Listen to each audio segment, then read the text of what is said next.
Hey creeps, it's Cameron again, and welcome back to my channel where I talk about books, movies, writing, and all things spooky. If you were a horror-loving person back in the 80s, 90s, or even the early 2000s, you may remember a little magazine called Fangoria. Fangoria magazine was a staple in the horror community. It featured articles and reviews about films that were up and coming at that time, as well as some deep cuts about films that maybe nobody had ever heard about before. The magazine featured a lot of very helpful information about the making of horror films, as well as cast and crew interviews, interviews with film creators and directors. For people who were interested in horror and possibly wanted to be horror film directors someday, it was like film school.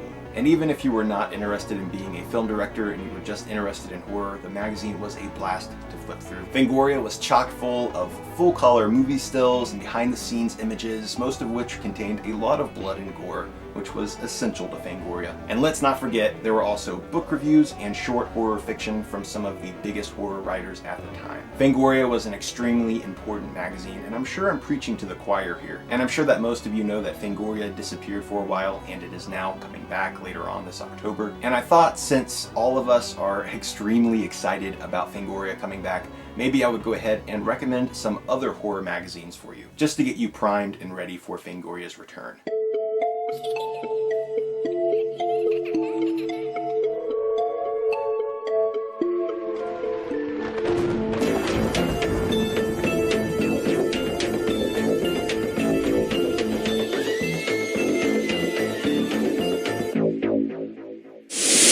Welcome back. So I did a little bit of digging here in my library and I pulled 3 issues of Scream magazine to show you. First up, we have issue number 46, which Scream magazine was very kind and sent me a copy of. As you can see, the magazine is very large, colorful, and glossy. Flipping through, you can see that the magazine is full of information, articles, reviews, and the entire magazine is in full color with poster art and movie stills and all of that good stuff. It contains articles about movies, old and new, and even the ads in this magazine are really nice to look at. Here's another example for you. This is issue number 48, which features Pinhead on the cover. And let's open it up and take a look, shall we?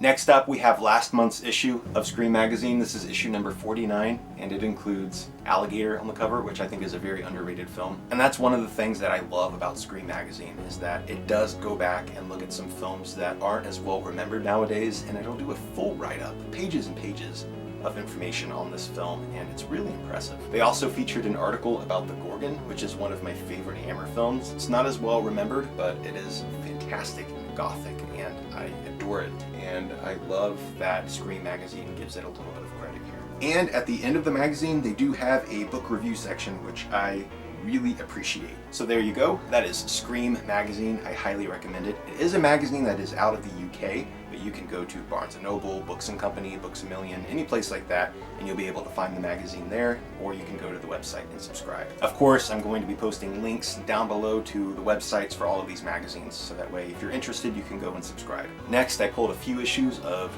Rue Morgue magazine, and this is beautiful, guys. With the latest issue of Rue Morgue, you get a lot of really cool information about the upcoming Halloween film. Flipping through, you can see that Rue Morgue is extremely colorful, and it reminds me very much of going to a carnival. The articles are also very interesting and often take an academic approach to horror. It doesn't look down on the horror genre or make fun of it. It takes it very seriously while also being very entertaining. So there you go. That is Rue Morgue magazine. I highly recommend it. Again, you can get this at Barnes & Noble, Books & Company, Books A Million, or you can subscribe on the website, which the link will be down below, of course. Alright, now we're going to step away from the more Fangoria article-based type magazines and get into something a little more narrative-based.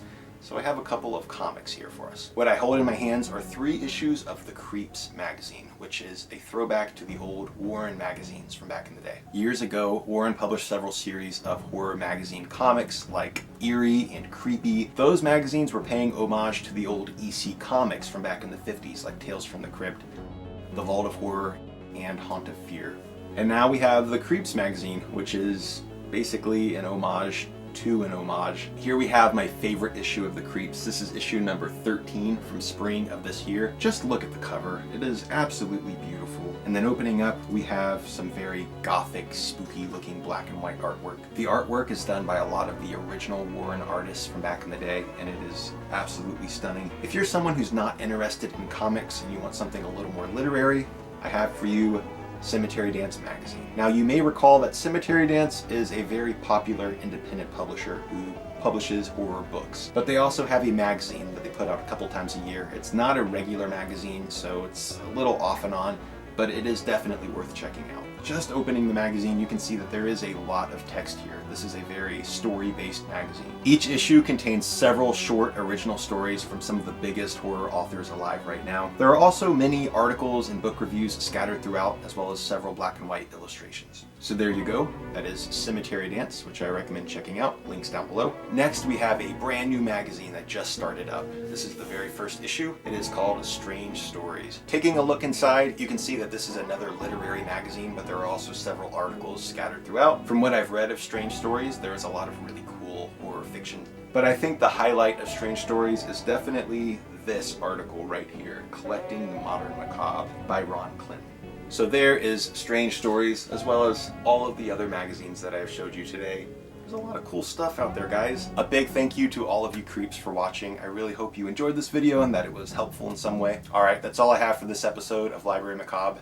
Until next time, later creeps.